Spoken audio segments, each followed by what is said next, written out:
Buenos días, hermanos. ¿Pueden poner la primera lámina, por favor, de esta predicación? Gracias. Este retrato que ustedes ven aquí es de un hermano en la fe que nos precedió. Él se llamó George Müller. Nació en 1805 allá en Prusia, ¿verdad? Y él durante su juventud, él fue un hombre bastante inquieto, bastante rebelde, vivió una vida de perdición, pero a los 17 años el Señor le tocó. Él entregó su vida a Jesucristo, se reconoció pecador, le pidió perdón a Dios por todos sus pecados y en ese preciso momento él decidió estudiar para ser pastor. Años más tarde, cuando terminó su preparación, él empezó a trabajar. Su carga fuerte eran los niños y particularmente aquellos que no tenían padres. Él fundó 117 escuelas, 5 orfanatos allá en la ciudad de Bristol, en Inglaterra. Él se pasó, ¿verdad?, de su natal Prusia a Inglaterra, y ahí fue donde él empezó a desarrollar su ministerio.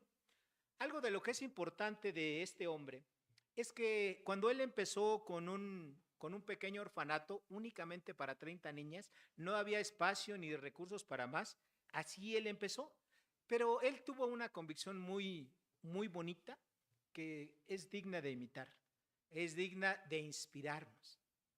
Él jamás pidió dinero para nada que tuviera que ver con su ministerio. Él simplemente oraba. Pasados los años, él empezó a llevar un registro de sus oraciones. Se calcula que él tuvo en su vida algo así como 50,000 oraciones hechas a Dios y contestadas. Esto es algo verdaderamente sorprendente. Al final de su vida, después de 73 años de ministerio, se calculó que él atendió a algo así como 10,000 huérfanos.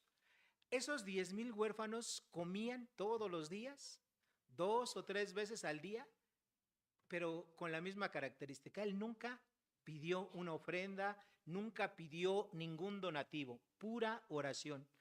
Además de que estuvo ocupado atendiendo a todos estos huérfanos, él viajó a más de 42 países para predicar, porque también era misionero y era predicador. Finalmente murió en 1898 y a su funeral asistieron miles y miles de personas. Muchos de ellos habían sido esos niños que él había, ¿verdad?, albergado y que él había criado y que ahora ya eran cristianos. ¿De qué vamos a hablar el día de hoy? Bueno, pues esta introducción nos sirve para hablar, porque vamos a continuar con nuestro estudio de Marcos. Les pido de favor que abran sus Biblias en Marcos capítulo 6, versículos 30 al 45. En el pasaje que el día de hoy vamos a estudiar, nosotros encontramos que el Señor Jesucristo alimentó, ¿verdad?, en una sola ocasión a más de 5,000 hombres. Esto es un milagro. Y esto todos los cristianos lo tenemos que saber y tenemos que darnos cuenta de cuál es el infinito poder que tiene nuestro Señor Jesucristo. ¿Ok? Entonces vamos a empezar ahí, Marcos capítulo 6, versículo 30, y el primer punto de este mensaje, si me lo quieren poner, dice, es el reporte de los discípulos del siervo de Jesucristo. Si ustedes se acuerdan en los versículos anteriores, el Señor Jesucristo envió, ¿verdad?, a predicar a sus apóstoles a una región, ¿verdad?, de Galilea. Entonces los apóstoles se juntaron con Jesús y le contaron todo lo que habían hecho y le habían enseñado. Es decir, Jesús ya los había mandado. Acuérdense que Jesús en el capítulo 4 había elegido a 12 hombres, ¿verdad?, como nosotros, 2 hombres comunes y corrientes, a los cuales él llamó apóstoles, que quiere decir enviados. Después, en el capítulo 6, los envía, ¿verdad?, a que prediquen el evangelio. Él ya les había dado la autoridad para sanar enfermedades, para echar fuera demonios y para predicar del reino de Dios. Entonces ellos ya lo habían hecho eso, ¿verdad? Y ellos vienen con Jesús y le cuentan, ¿verdad?, todo lo que les había acontecido en esa primera, ¿verdad?, en esa primera, vamos a llamarle así, ¿verdad?, primer envío de parte de el Señor Jesucristo. Los apóstoles, ¿verdad? En este momento estaban recién llegaditos de Capernaum, después de haber predicado, ¿verdad? Por primera ocasión ellos solitos. Acuérdense que en un principio Jesús iba a predicar, ¿sí se acuerdan? Y después Jesús los empezó a llevar con él para que ellos vieran cómo lo hacía él. Y eso ahora en términos modernos le llaman coaching, ¿verdad? De que primero un maestro que domina una tarea, una labor, lo hace, ¿verdad? Y te dice, mira cómo lo hago yo. Después de que tú y obviamente él lo hace, lo ejecuta, después tú que lo ves, él te dice cómo hacerlo, después tú lo tienes que hacer y obviamente ese coaching te retroalimenta de lo que tú has hecho. Y así se va, ¿verdad? Bueno, eso que hoy en día es muy caro y que te cobran, ¿verdad? Hoy en día hay coaches de lo que tú te puedas imaginar, pero el Señor Jesucristo fue quien hizo primeramente esto, ¿verdad? Entonces ellos llegan con el Señor Jesucristo y le cuentan todo lo que él había hecho, todo lo que estos hombres habían hecho, lo que habían pasado. Seguramente se sentían entusiasmados cuando vieron que algunas de las personas se convirtieron, cuando vieron que pudieron curar demonios, sacar demonios, cuando pudieron curar alguna enfermedad, todo eso se lo contaron a Jesús, ¿verdad? Ellos venían cansados, venían ajetreados. Y obviamente en aquel tiempo recuerden que las caminatas pues no eran, ¿verdad? Como hoy en día lo tenemos, que nos podemos ir en coche, nos podemos ir en moto, ¿verdad? Podemos pedir un Uber, ¿verdad? No, en ese tiempo no había, todo era prácticamente a pie. Y así lo hicieron los discípulos. Y obviamente, a pesar de que ellos venían cansados, ellos venían gozosos. Hermanos, es bien hermoso experimentar el cansancio después de que tú has trabajado por la causa de Jesucristo. Es bien diferente. Cuando tú estás cansado, que haces el quehacer en la casa, lo cual obviamente es bueno, ¿verdad? O cuando tú sales de tu trabajo, ¿verdad? O que estás ahí en tu computadora haciendo reportes, tienes una especie de cansancio, ¿verdad? Físico y mental. Y obviamente, pues tu cuerpo lo resiente, ¿verdad? Tú necesitas descansar. Tu cuerpo necesita descansar, tu mente descansar y lo haces de diferentes maneras. Algunos simplemente se acuestan, otros se sientan, otros toman agua, otros caminan un poquito, le dan la vuelta, ¿verdad? A la calle, a la manzana, etcétera. Y descansan. Cuando tú te cansas por estar sirviendo a Dios, es un cansancio diferente, hermanos. ¿Sí? Es un cansancio que la verdad de las cosas, aunque esto parezca una contradicción, es algo que tú disfrutas, porque sabes que eso que hiciste para Dios va a tener una trascendencia para toda la eternidad. No solamente para ese momento, o no solamente te van a dar un pago, un salario, un bono o algo porque lo hagas muy bien, sino que eso que tú hiciste, por poquito que fuere, va a tener una trascendencia. Y tu cansancio es diferente, hermanos. Es muy, pero muy diferente lo que tú haces cuando estás trabajando para el Señor. Yo te invitaría que si tú en alguna ocasión dedicaras un tiempo, decir, este tiempo yo lo voy a dedicar para trabajar a Dios. Yo sé que muchos de ustedes lo hacen, ¿verdad? Muchos de ustedes vienen aquí temprano, arreglan todo, hacen lo necesario para que podamos tener un servicio. Otros vienen y están allá arriba orando, en fin. Hay muchas personas, ¿verdad? Que a lo mejor ya trabajamos mucho entre semana para que el día de hoy vengamos y sirvamos a Dios. Y el cansancio que produce eso es un cansancio totalmente diferente. Y te invitaría a ti, ¿verdad? Que a lo mejor no has dedicado un tiempo de tu vida a servir a Dios, que lo hagas, ¿verdad? Y vas a ver cómo ese cansancio que tú tienes es un cansancio que hasta se disfruta, hasta se goza. El segundo punto de este mensaje lo encontramos en los versículos 31 y 32. El Señor Jesucristo no es, ¿verdad? No era como los patrones de hoy en día. Hoy en día un patrón, ¿verdad? Te dice, qué bueno que trabajaste, te felicito por tu esfuerzo, pero síguele con esto otro, ¿verdad? Vamos a ver qué dice la Biblia acerca de esto. Jesús, ¿verdad? Él les dijo, venid vosotros aparte a un lugar desierto y descansad un poco, porque eran muchos los que iban y venían de manera que ni aún tenían tiempo para comer, y se fueron solos en una barca a un lugar desierto. El Señor Jesucristo, un patrón considerado. Ya los había mandado, ellos vinieron, le contaron y el Señor Jesús les dijo, ustedes necesitan descansar.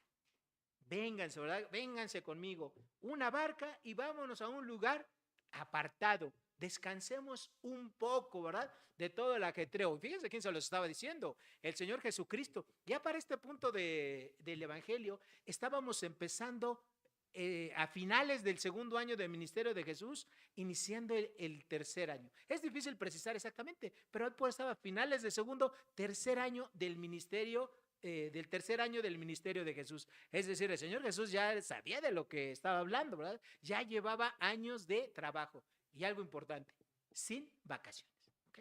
Sin vacaciones. Hoy en día, bueno, pues ya saben que aquí en México, pues se trata de imponer, ¿verdad? Aunque ya está por ley, pero bueno, trabajar solamente, ¿cuántas horas? 8 horas al día, 40 horas a la semana, ¿verdad? Ni una más, ni una menos, ¿verdad? Dicen, ay, queremos ese tipo de trabajo. Y obviamente con sus días de descanso, ¿eh? Porque también ya aumentó la jornada de descanso. Ahora en el primer año, ¿cuántos días dan de descanso? 12 días, ¿verdad? Entonces ya aumentó. Bueno, en esos tiempos el Señor Jesucristo ya iba para terminar, terminando su segundo año y sin ningún descanso. Entonces él sabía que sus discípulos estaban cansados. Entonces nosotros vemos que en los evangelios se menciona que el Señor Jesucristo se retiró por tiempos, ¿verdad? Breves a descansar. Este punto donde aquí se menciona es el cuarto retiro que hacía Jesucristo. Todo lo que hemos estudiado, ha habido 3 retiros previos. Este era el cuarto donde el Señor Jesucristo dice, vamos a descansar un poquito. Necesitamos descanso, ¿ok? Ahora, aquí particularmente nosotros vemos varias razones por las cuales el Señor Jesucristo les dijo, mis apóstoles, vamos a descansar un poco de tiempo. Primero, ustedes recuerdan, la semana lo vimos aquí con nuestro hermano Beto, ¿qué había acontecido? ¿Qué había acontecido? ¿Cuál era el evento previo a esto que estamos leyendo? ¿Qué había pasado? ¿Qué le pasó a Juan el Bautista? Herodes, ¿verdad? Herodes Antipas, este rey celoso, ¿ok? Había mandado matar a Juan el Bautista, ¿ok? Entonces Jesucristo dijo, vamos a tomarnos un retiro, no porque el Señor Jesucristo le tuviera miedo a Herodes, ¿verdad? Ni a ningún otro, sino simplemente era bueno para la salud espiritual, mental de sus apóstoles. Entonces, esa fue una de las razones. Otra, ¿por qué se quería alejar el Señor Jesucristo un poquito de las grandes multitudes? Desafortunadamente, en las grandes multitudes siempre hubo personas que seguían a Jesús, pero no lo seguían por algo genuino, motivados por el amor a Dios, motivados porque querían entregar a su vida a Cristo Jesús. Siempre había personas, ¿verdad?, que querían ver lo espectacular, ver cómo hacía un milagro, ¿verdad? Para decir, yo estuve ahí, yo presencié esto, ¿no? Algo espectacular. También había personas que lo seguían por el puro interés material. El Señor Jesús curaba personas enfermas, ¿se acuerdan? Entonces, por el puro interés de recibir un beneficio material, ¿okay? Por estar presentes en cosas sensacionalistas, cosas importantes. Otra de las razones por las cuales Jesús hizo este cuarto retiro, particularmente, fue por la hostilidad que ya en ese momento tenían los líderes políticos de aquel tiempo. Los fariseos, los saduceos, los escribas, ¿verdad? Ya estaban ahí, ya habían cavilado tiempo atrás, incluso matarle al Señor Jesucristo. Entonces dijo Jesucristo, un poquito de retiro no nos hará nada bien. Evidentemente también necesitaban un descanso físico. Y obviamente tampoco la Biblia nos dice, ¿verdad?, ¿qué les enseñó el Jesucristo o cuál era su intención cuando él los tomaba aparte? En algunas partes sí tenemos registro en la Biblia de qué les decía Jesucristo, ¿eh? Pero en otras no. Bueno, ahí estaban todas estas razones por las cuales Jesús les dijo, vámonos a tomar un tiempo aparte. Ahora, atender las necesidades físicas, hermanos, de los hermanos en la fe, créanme que a pesar de que es gratificante, es cansado, hermanos, ¿sí? Es cansado.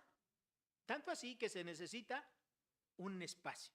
Así como el Señor Jesucristo le dijo a sus discípulos que lo tuvieran, ¿okay? Eso es importante, darnos un espacio. Aquellas personas que sirven o han servido a Dios sabrán que de lo que les estoy hablando, ¿verdad?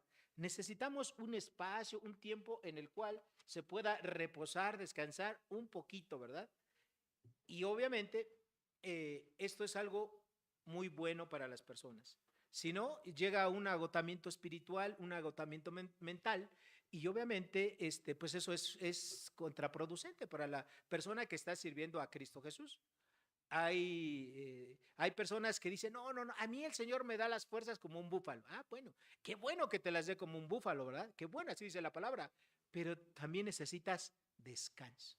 También necesitas un tiempo de relajamiento, un tiempo en el cual te preocupes nada más por tu comunión con Dios, con tu familia particularmente, sin estar atendiendo las cosas del ministerio. Tercero que vemos ahí en el versículo 33 es que la multitud sigue a Jesús. Ya para ese tiempo, bueno, ya que les digo, ¿verdad? El Señor Jesucristo ya era muy, pero muy famoso. Y sus apóstoles por ahí iban, ¿verdad? También siguiendo la fama. Entonces, ¿qué ocurrió? Versículo 33, la gente seguía a Jesús, el siervo. Dice, pero muchos les vieron venir, ¿verdad? Es decir, cuando se subieron a la barca y que andaban ahí, que iban para un posible descanso, ¿qué ocurrió? Que lo reconocieron y muchos fueron allá, ¿verdad? Se fueron a pie y dijeron, ay, mira, en esa barquita, ahí va el Señor Jesús, los apóstoles, ahí los iban siguiendo, ¿verdad? Y cuando llegaron, no, pues ya los estaban esperando, ¿verdad? Ya los estaban esperando y se juntaron a él. En este tercer año de ministerio de Jesús, hermanos, si había una celebridad en toda esa tierra del Medio Oriente, era el Señor Jesús. Si alguien era famoso, era el Señor Jesús. Si alguien seguía a la gente, era al Señor Jesús. Y eso obviamente despertaba, ¿verdad? Los celos de los gobernantes, de los religiosos, de los poderosos de aquel tiempo. ¿Okay? La gente de aquel tiempo no es muy diferente a como somos ahora, ¿verdad? Cuando tú sabes que una persona va a estar en un lugar público, que no cuesta, que tú puedes presenciar algo, ¿qué hace la gente? Normalmente va. Es más, hoy van hasta pagados, ¿no? Hoy hasta aunque te cobren, oye, que va a venir tal persona, tal cantante, tal político, tal artista, y no te importa, a la gente no le importa pagar, ¿verdad? Con tal de verlo. En aquel tiempo ver a Jesucristo, que era ya toda una celebridad, fue un evento gratis. Entonces la gente fue. ¿Okay? ¿Alguna vez tú te has hecho esta pregunta? ¿Por qué yo sigo a Jesús? ¿Te la has hecho así tú de verdad? Cuando han pasado, como dice la canción, ¿verdad? Han pasado los días, han pasado los años. ¿Alguna vez te has hecho esa pregunta? ¿Por qué realmente sigo a Jesús? ¿Por qué lo sigo? Si la respuesta es diferente a decir, ¿por qué Él es mi Señor? ¿Por qué Él es mi Salvador? ¿Por qué Él me rescató? Porque mi vida no sería nada sin Él. Cualquier una respuesta diferente a esta, como que es una respuesta disminuida, ¿verdad? Si tú dices, bueno, es que yo seguí a Jesús porque tenía un grave problema, ¿verdad? Y me curó, me ayudó, etcétera, pues qué bueno, está bien, ¿no? Pero tú realmente tienes que seguir a Jesús porque Él es el Hijo de Dios, porque Él es tu Señor, porque Él es tu Salvador. Nada más. Y aunque no hubiera hecho nada por ti, ya hizo lo más importante. ¿Qué hizo Jesús por ti? Morir en la cruz, ¿verdad? En tu lugar. Él fue tu sustituto para que Dios te pudiese perdonar a ti tus pecados, para que tú pudieses tener perdón de Dios, para que tú pudieses tener comunión y para que tú un día de la vida, que espero sea muy lejano, tú estés en la presencia de Dios, gozándote con Él y disfrutando de Dios para siempre. Todo lo demás que Dios nos dé son bonos extras, hermanos. ¿Verdad? Son bonos. Así como cuando tú vas a un centro comercial, ¿verdad? Te dicen, bueno, si usted el día de hoy compra, ¿verdad? Estos zapatos, además que se va a llevar los zapatos que usted quiere, pues mire, va a tener un 15% de descuento. 6 meses sin intereses. Y y eso es poco, ¿verdad? Espérese tantito. Si usted se compra eso, otro 50% de descuento en el segundo par, ¿no? Entonces, ay, todos esos, pero tú realmente ibas pues por tus zapatos. Bueno, hermanos, lo más importante que Dios nos ha dado es la salvación, la vida eterna.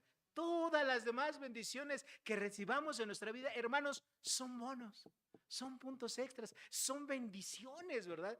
Que Dios solamente porque es bueno nos da día con día. A veces a los cristianos se nos olvida, ¿verdad? Y creemos, bueno, pues yo porque voy los domingos a la iglesia, ¿verdad? Llevo mi Biblia, es más, la Biblia del pastor, ¿verdad? Pues, no, estás de las buenas. Ya por esto me merezco todo, ¿no? O a lo mejor porque yo oro, ¿no? No, hermanos, Dios te da las bendiciones simplemente porque Dios es bueno, porque Dios es misericordioso, porque Él es generoso. Todo eso ya lo estudiamos, ¿se acuerdan? Cuando estudiamos los atributos de Dios, vemos qué es eso. Dios es esto y muchísimo más de lo que nosotros podamos imaginarnos. Y para muestra lo que hace Jesucristo. Versículo 34. ¿Qué es el atributo que vemos aquí? ¿Me pone la siguiente lámina, por favor? La misericordia de Jesús. Y salió Jesús, ¿verdad? Y vio a esa multitud, a esas personas que ya se habían adelantado a su llegada. Y dice la palabra, y tuvo compasión de ellos, porque eran como ovejas que no tenían pastor. Y a pesar, fíjense, de que la intención de Jesús era ¿cuál? Descansar, reposar, que él y que sus apóstoles se tomaran un tiempecito. ¿Qué hizo Jesús? Y comenzó a enseñarles. Hermanos, Jesús es misericordioso. Su misericordia es inmensa. La Biblia lo dice, ¿verdad? Que la misericordia de Dios es, ¿cuándo se acaba? Nunca, ¿verdad? Se renueva cada mañana. Y esa misma misericordia, ese mismo atributo de Dios, lo vemos en Jesús. Él vio a las personas, ¿verdad? Y las vio, dice ahí, como ovejas que no tienen un pastor. En la naturaleza, hermanos, las ovejas son, se podría decir así, pues son de los animales más indefensos que pueda haber. Una oveja, si no la llevas a que tome agua, pues no toma agua. Si una abeja, ¿verdad? No la llevas donde está el pastito fresco para que lo coma, pues se puede quedar sin comer. Una abeja, aunque vea que todos van para allá, si no hay quien la esté guiando, la agarra y se va por otro camino, ¿verdad? Como dicen por ahí, se va para el monte, ¿verdad? Se va, se pierde. Necesitan cuidarla. Y así vio a Jesús, a estas personas, ¿verdad? A esta multitud Jesús la vio como ovejas que no tenían un pastor, una guía, quien las cuidara, quien las guiara, quien las protegiera. Porque la tarea de un pastor no es estar empujando o arreando a las ovejas, ¿verdad? Ese no es el trabajo de un pastor. El trabajo de un pastor es ser la guía, señalar. Ovejas, vamos para allá. ¿Okay? A veces es necesario, ¿verdad? Para un pastor, ustedes lo han visto en las películas, se van por allá las ovejas y el pastor, ¿qué les hace? Pues les da un grito, ¿va? Para acá, ¿no? Un silbido, para los que saben silbar. Yo no sé, por eso no lo hago, ¿no? Entonces, por eso no sirvo, pero eso también lo hacen. Y obviamente un pastor pues no lo hace el trabajo él solo, ¿verdad? A veces tiene otros ayudantes pastores o tiene algunos animalitos, ¿verdad? Particularmente unos perritos, ¿verdad? Que le ayudan, ¿verdad? Que no se salga. Hermanos, así vio a Jesucristo, ¿verdad? Todas estas personas. Y aunque él quería descansar y quería darle un tiempo de reposo a sus apóstoles, ¿qué hizo Jesús? Empezó a enseñarles. Y obviamente eso vemos la misericordia de Dios. Aquí en la Biblia, ¿verdad? Dice, ¿verdad? Que el Señor Jesús tuvo compasión. Muchas veces la misma palabra que se traduce como compasión es la misma palabra que se traduce como misericordia. Entonces, nosotros sabemos que la compasión es cuando tú ves el dolor de las personas, en el fondo, ¿verdad? Te constriñe ese dolor, sientes ese dolor y hasta ahí llega. Pero la compasión es cuando tú sientes exactamente lo mismo, pero haces algo para solucionar ese dolor. Esa es la diferencia entre compasión y misericordia. Y obviamente el Señor Jesucristo sentía tanto misericordia como compasión y actuaba. Su amor ágape lo hacía actuar y mostrar su misericordia con las personas. Y eso es lo mismo que nosotros tenemos que hacer. Nosotros como cristianos tenemos que hacer. El Señor Jesús tenía otro plan: descansar. Pero al ver la necesidad de las personas, actuó, trabajó de una manera diferente. A veces los cristianos nos hace falta quitar un poquito, ¿verdad?, de nuestra agenda importante que tenemos. Decir, no, miren, pues hoy mi agenda es esta. ¿Okay? Me levanto a las 10, 11 de la mañana, antes no porque hace frío, ¿verdad? No me vaya a resfriar. Bueno, voy a estar aquí un ratito, ¿verdad?, descansando, voy a desayunar, como hasta las 2, 3 de la tarde, porque a mí me gusta desayunar, ¿verdad?, como dice la canción, despacito. Entonces, desayuno despacito y ahí está. Y empiezo a preparar, ¿verdad?, lo que voy a comer. Y de repente alguien te llama, ¿verdad?, porque necesita ayuda. Y tú le dices, ay, no, mira, me gustaría ayudarte, hermano. Yo sé que lo que estás pasando es muy difícil, pero ¿qué crees? No puedo ahorita. Mi agenda no me lo permite. Llámale, por favor, a tal hermano, ¿verdad? Él te va a ayudar sin duda alguna, ¿no? Y no, a veces no queremos mover nuestra agenda. Si el Señor Jesús movía su agenda para ayudar a las personas, y su agenda de Jesús era importante, su tiempo era limitado, su tiempo era valioso.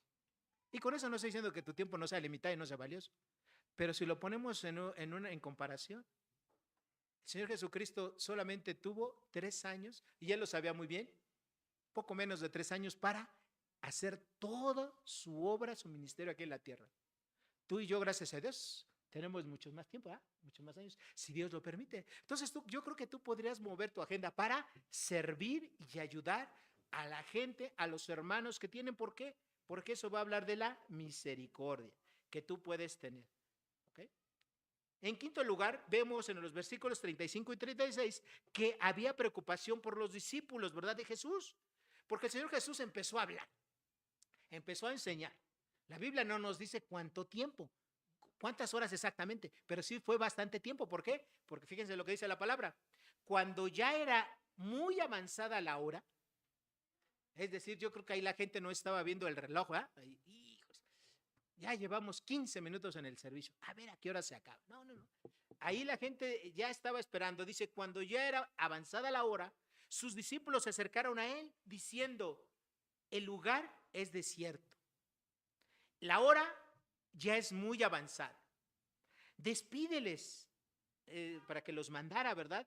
Para que vayan a comprar algo a los campos, que compren pan, jamón, unos taquitos de papa, ¿no? Unas tortas, ¿verdad?, de milanesa, algo para que coman. Pues no tienen que comer.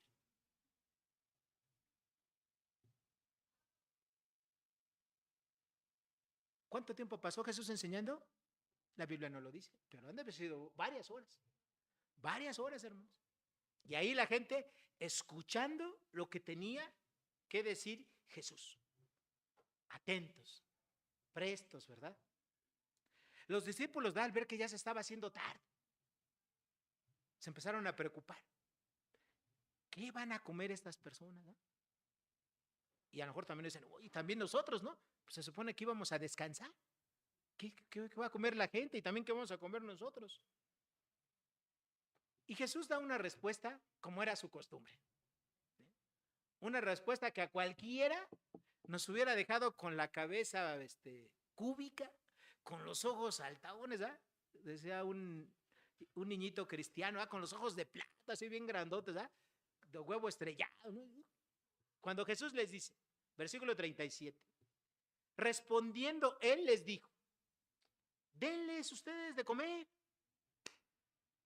Imagínense nada más que Jesús te dijera, oye, Señor Jesús, pues venimos contigo, pues, dándote el problema y la solución, ¿no? Ya despídelos, ¿no? Ahora sí que, pues ya que se vayan, ¿no? Mándalos a que busquen algo para que coman. Y Jesús, ¿qué les dice? No, pues ustedes denles de comer. Entonces, aquí en el pasaje no lo dice, ¿verdad? Pero en otro de los evangelios, porque este pasaje está en los 4 evangelios, ¿okay? Con el que estaba hablando era con Felipe, ¿verdad?, uno de sus apóstoles. Y le dice, pues Felipe, dale de comer, ¿no?, a la gente. Imagínate que a ti que te dijeran eso. Ahí estaba, ¿verdad?, muchísimas personas, una gran multitud. Tú dijeras, oye, pues dales de comer. ¿Qué hubieras hecho tú? ¿Qué hubieras pensado? Ay, Señor Jesús, pues me encantaría, ¿verdad? A lo mejor tú dirías, me hubiera encantado, pero ¿qué crees? Pues ya cerraron aquí la pastelería ideal, ya no hay, o ya está cerrado el Sam's, o cómo le vamos a hacer para encontrarle, aunque pida las pizzas de Domino's aquí en media hora, o son gratis, hubiera sido una buena promoción, ¿verdad? Para ese tiempo, ¿no? Imagínate, pides pizza para toda esta gente y si no llegan en media es gratis. No, no había nada de eso. La cara que han de haber puesto los demás discípulos debió de haber sido de un asombro impresionante. ¿Okay? Algunos habrán pensado, el Señor hace que el Señor Jesús nos está bromeando, ¿eh? Como que quiere probarnos. ¿Cómo le vamos a dar de comer a todas esas personas? Siguió avanzando la charla y más adelante dijeron, bueno, pues ¿qué hay? Uno de ellos dijo, ¿verdad? Pues tenemos 200 denarios. Acuérdense que un denario era el salario, ¿verdad? El equivalente al salario de una persona de un día. Tenemos 200 denarios. Y obviamente con 200 denarios para darle de comer a una gran multitud, que en ese momento todavía no se sabía cuántos eran, pues va a ser imposible, ¿verdad? Es imposible. Y aquí nosotros tenemos que recordar algo muy importante. En el Salmo 73, 25, ¿verdad? La palabra dice, ¿verdad? Joven fui y envejecido, y nunca he visto un justo desamparado, ni su descendencia que mendigue pan, ¿verdad? En otras palabras, Dios tiene una promesa de sustento alimentario para sus hijos, para las personas que son justas, ¿no? Para las personas que tratan de vivir de acuerdo a los principios de Dios. Y el sustento material es algo por lo que los cristianos no debiésemos de preocuparnos, ¿verdad? Si estamos viviendo de una manera correcta a Dios, si estamos haciendo lo que Dios manda que hagamos, es algo que no nos debería de quitar el sueño. Y obviamente esto que les digo tan sencillo, hermanos, cuesta trabajo entenderlo, ¿sí? Porque se necesita confiar. La promesa de Dios ahí está en la palabra. Ahora, esa promesa tú la tienes que conocer, te la tienes que apropiar y la tienes que vivir. Y déjenme decirles que no es fácil, hermanos. O sí es fácil, ¿no? A ver, de todos aquellos que son cabezas de familia, ¿es fácil? No, ¿verdad? No es fácil. Pero necesitamos aprender a confiar en Dios.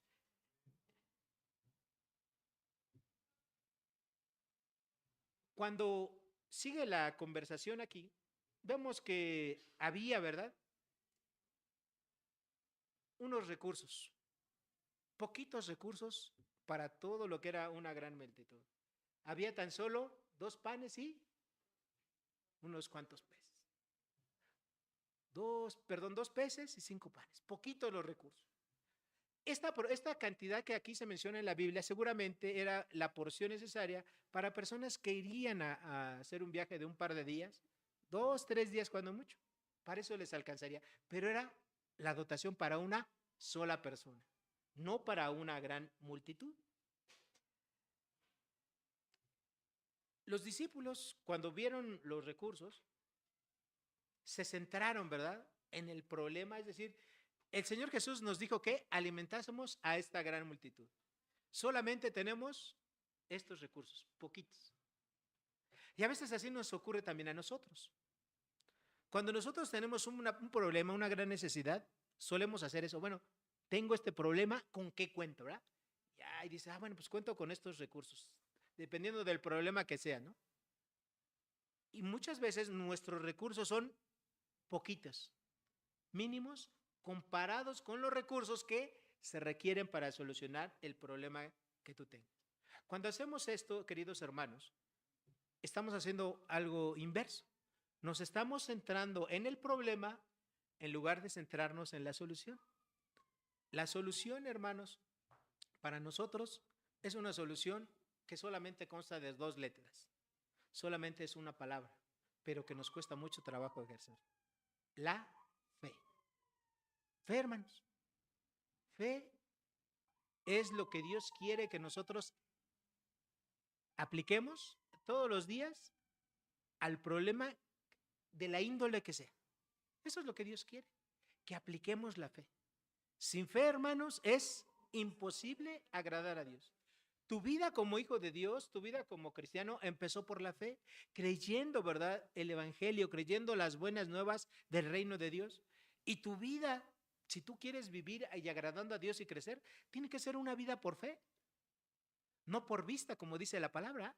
Por fe andamos, no por vista. Cuando tú te centras nada más en los recursos que tú tienes y con eso quieres arreglar el problema o solucionar el problema, la dificultad, la enfermedad, la circunstancia que tú te veas, pues normalmente si tú te centras nada más en el problema, vas a decir, esto es imposible, esto no se puede. Pero si tú te centras en la solución, que es la fe, ¿verdad? La confianza en Dios, la respuesta va a ser muy, pero muy diferente. La pregunta para ti y para mí en esta mañana es, cuando tengo problemas de cualquier índole, ¿en qué me centro? ¿En el propio problema de mis recursos que tengo o recurro al que tiene todo? Es decir, a Dios, al proveedor inmenso que Dios tiene. Nosotros como cristianos a veces lo repetimos, ¿ah? No, pues yo soy hijo de Dios, ¿verdad? Y Dios, mi papá, ¿verdad? Es el dueño de todo el oro y toda la plata, de este mundo y de los que en él habitan, ¿no? Pero ¿qué tal al momento de aplicarlo? ¿Qué tal al momento de la necesidad? ¿No? A veces se nos olvida esto. Qué bueno que lo sabes. Ahora hay que aplicarlo en tu día a día. Tú y yo tenemos este compromiso con Dios de aplicar, ¿verdad? De vivir con fe. En los versículos 38 al 44 encontramos lo que sería una descripción del milagro que iba a hacer Jesucristo. ¿Okay? En el versículo 38, Jesús les dijo, ¿verdad? En este caso a Felipe, ¿cuántos panes tenéis? Obviamente Felipe en ese momento no sabe la respuesta. Entonces Jesús le dijo, id y ver, averígüenlo. Y entonces sí, ellos ya regresaron y dijeron, tenemos 5 panes y 2 peces. ¿Eso dónde lo dice? En Juan 6:7. Entonces ahí se nos dice que era un joven, ¿verdad? Quien traía estos alimentos. Entonces ahí estaban los alimentos. Ahí estaban los recursos que había. Bueno, después Jesucristo en los versículos 38 y 40, ¿qué hizo? Dice, y les mandó que hiciesen recostar a todos por grupos sobre la hierba verde. Y se recostaron por grupos de 100 en 100 y de 50 en 50. En otras palabras, Dios es un Dios de orden. Jesucristo estaba estableciendo aquí un procedimiento. Pero ahora quiero aclarar algo, ¿eh? No porque usted tenga una gran necesidad y tiene que seguir, ¿verdad? Así al pie de la letra esto y el resultado va a ser lo mismo. ¿Sí me explicó? Lo que nosotros estamos viendo es un pasaje de la Biblia que tiene una enseñanza, pero no es algo prescriptivo. Es decir, usted no vaya a decir, bueno, yo me voy a ir al Estadio Azteca y como ya hay mucha gente les voy a demostrar que yo soy cristiano y que soy hijo de Dios y que Dios voy a multiplicar aquí las tortas o las pizzas y todo. No es prescriptivo, es decir, no es algo que usted tiene que repetir, ¿verdad? Así al pie de la letra y se va a cumplir.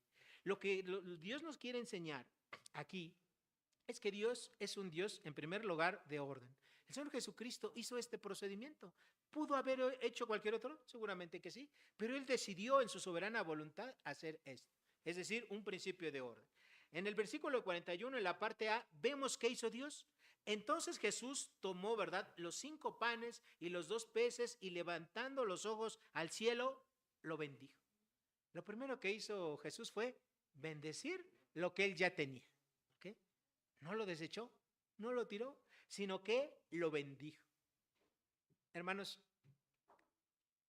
a veces nosotros como cristianos menospreciamos o damos por hecho todos los recursos que Dios ha puesto en nuestras manos para nuestro cuidado. Y estamos anhelando lo que nos consideramos que nos hace falta. No, pues es que yo, si a lo mejor hubiera terminado una carrera profesional, sería mejor, etcétera, etcétera, ¿no? Y a lo mejor terminas una carrera profesional, no, si yo hubiera tenido una maestría o 2, un doctorado, serviría mejor a Dios. Y no, Dios te puede utilizar tus conocimientos, así sean los de una primaria, los de un oficio, la secundaria, lo que sea. Dios lo puede utilizar para su honra y para su gloria. Sea el recurso que sea. Y a veces nosotros como que lo menospreciamos, como que no lo consideramos. No, Dios, el Señor Jesucristo utilizó estos recursos materiales para darle la gloria a Dios. Y ahorita lo vamos a ver. ¿Okay? Entonces, Dios lo primero que fue bendecirlo. Agradeció lo que ahí tenía. ¿Tú eres agradecido con Dios lo que te da? ¿Tú eres agradecido con los recursos que Dios te permite tener?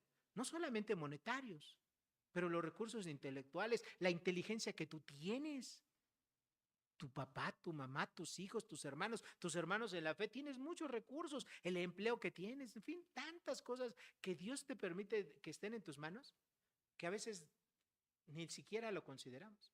Siempre estamos viendo lo que nos gustaría tener y no lo que tienes, y no lo disfrutas, y no lo bendices. Bendice lo que ya tienes.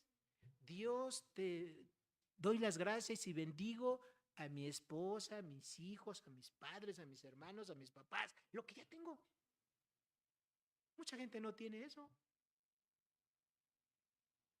Y a veces te quejas por eso.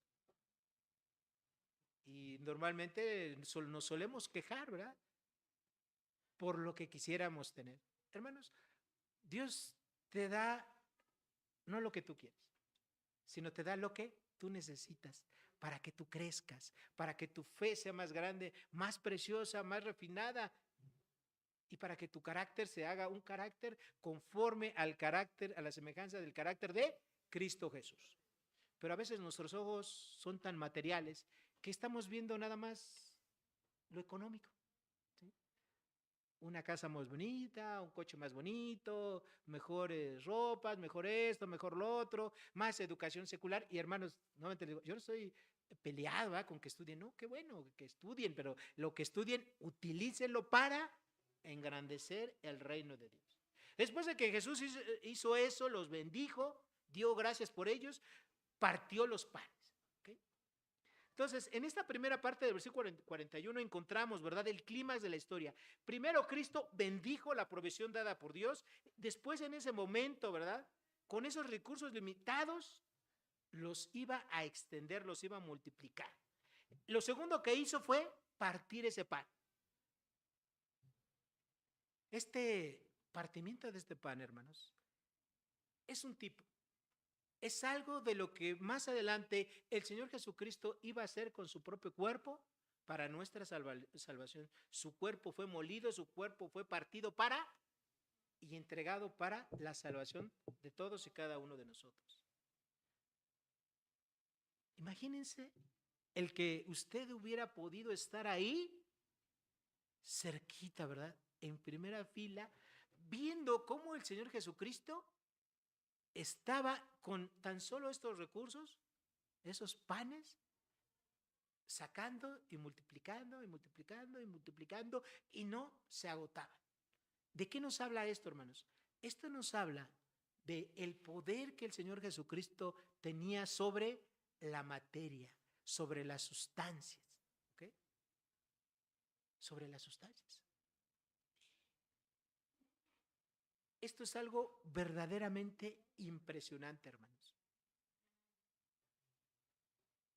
Jesús, con tan solo poquitos recursos, multiplicándose. Saque y saque pan, ¿no? Saque y saque pan. Saque y saque peces, ¿no?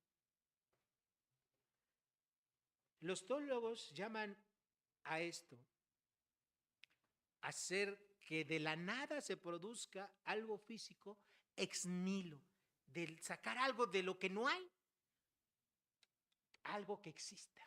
¿Okay? Y eso el Señor Jesús lo hizo con el poder de su palabra. El poder de Dios, hermanos, lo manifestó con la palabra. Por eso es tan importante la escritura, hermanos, porque en ella tenemos la palabra que Dios ha exhalado de su boca para hacer todas las cosas. Jesús lo hizo de esa manera. Estar ahí diciéndole al Padre, multiplica este pescado, multiplica este pan, y saque, y saque, y saque, y saque panes de tal manera que todos comieran. El Señor Jesucristo tiene poder sobre la materia, sobre las sustancias, sobre todos los elementos. Él creó, ¿verdad?, todas las leyes que gobiernan este mundo físico, material, todo con el poder de su palabra. El Señor Jesucristo, después de que estaba sacando, lo puso, ¿verdad?, delante de los discípulos, y los discípulos eran los que físicamente estaban encargados de irle dando a las personas que comieran. Y es lo mismo para ustedes, hermanos, y para mí. Cuando tú eres cristiano, Dios a ti te da algo, ¿verdad? Te da el evangelio. Y tú ese evangelio, pues lo primero es que lo aproveches para ti, ¿verdad? Para tu propia vida, para tu salvación. Pero después lo tienes que compartir, lo tienes que dar a las personas. Y eso es lo que estaban haciendo los apóstoles. Los apóstoles alimentaron, ¿verdad? Ellos se alimentaron, pero también con ese pan y con esos peces alimentaban a todas las personas. Y eso es algo que tenemos que hacer. Ese evangelio, ese cuerpo de Jesucristo que hace un rato lo recordamos, ¿verdad? En la Santa Cena. Ese cuerpo de Jesucristo que por nosotros fue molido y entregado para que Dios nos pudiese perdonar. Es lo que nosotros le tenemos que comunicar a la persona, ¿verdad? La muerte de Cristo es esencial en el evangelio. Eso es lo que le tenemos que decir a las personas. Y así como los apóstoles le daban de comer a la gente en esta ocasión, tú y yo les tenemos que dar de comer a las personas. En algunos casos será físicamente, ¿sí? Cuando Dios así te lo ponga, y en otros casos va a ser espiritualmente, ¿sí? Y les tenemos que dar el alimento espiritual que es la palabra de Dios y principalmente el evangelio.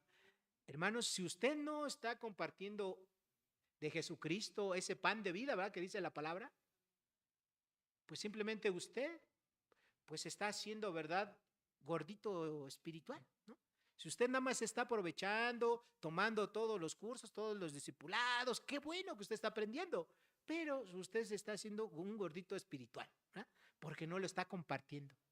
Lleve, por favor, el evangelio a otras personas. Hay muchas personas que aún no conocen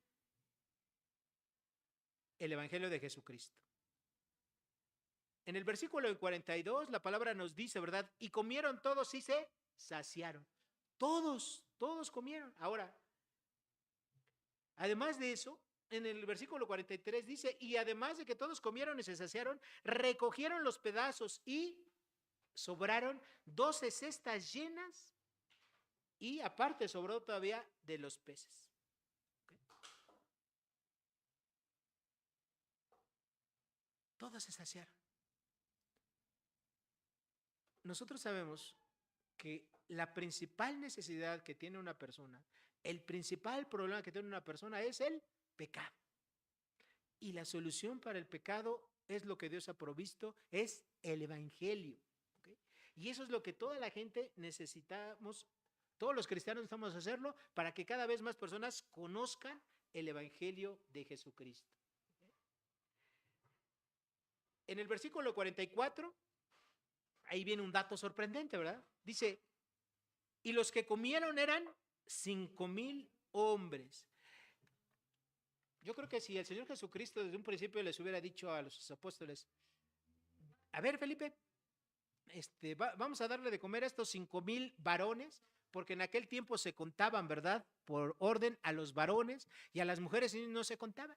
Pero aquí no solamente había varones, había también mujeres y niños. Entonces, la cantidad de personas, si el Señor Jesucristo les hubiera hecho la cuenta y dices, bueno, aquí hay 9,953, denles de comer. No, pues, si cuando Jesús les dijo, denles de comer, se han de haber espantado, se han de haber sorprendido. Si les hubiera dado el número completo, yo creo que se hubieran sorprendido más, ¿no? Hubieran dicho, oh, esto es todavía peor de imposible, ¿verdad?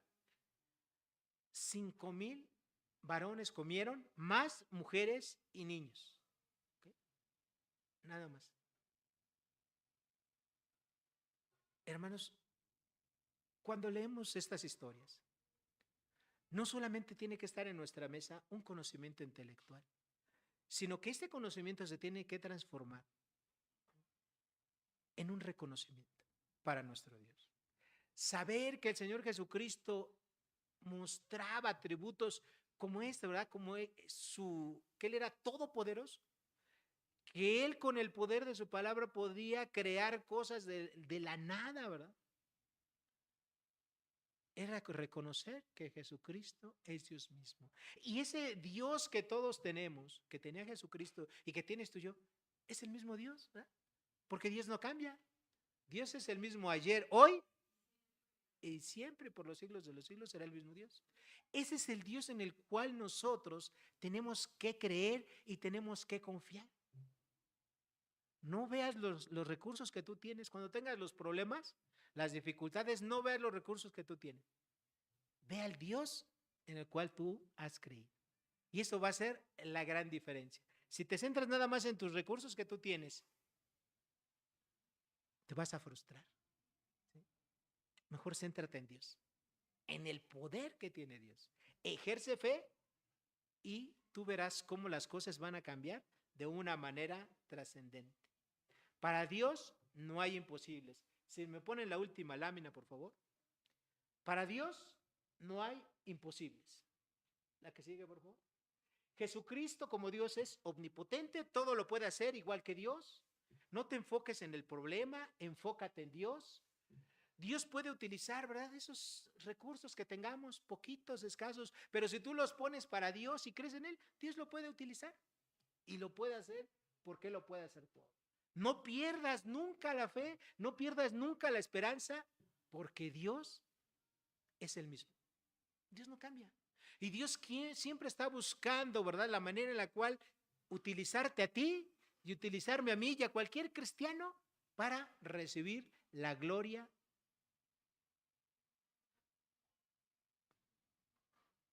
Y espero que tú quieras ser un facilitador, una persona que busque siempre estarle dando a Dios la gloria en todo. Vamos a orar. Padre, muchas gracias te damos porque nos das la bendición de poder abrir tu palabra y poder estudiar, Señor, un pasaje, ¿verdad?, y verla, Señor, no con nuestros ojos humanos, sino verla con ojos espirituales, con esos ojos que tú nos has dado, ya que el Espíritu Santo está en nuestro corazón, Señor. Y poder, Señor, ver cómo actuaba Jesucristo, cómo Él se movía con amor, con misericordia, que movía su agenda, Señor, para ayudar a las personas, para enseñarles, para predicarles del reino. Llévanos a ser, Señor, como el Señor Jesucristo, misericordioso, Señor. También, Señor, cuando tengamos problemas, llévanos a ver las cosas como tú, que nuestros recursos simplemente los pongamos, Señor, a tus pies. Tú los puedes utilizar o no, pero al final de cuentas tú puedes solucionar cualquier problema, Señor, de cualquier índole, cuando nosotros confiamos en ti y ejercemos la fe. Que no se nos olvide, Señor, que tú eres el mismo ayer, hoy y por siempre, Señor. En el nombre de Jesús agradecemos todo esto. Amén. Hermanos, que Dios les bendiga.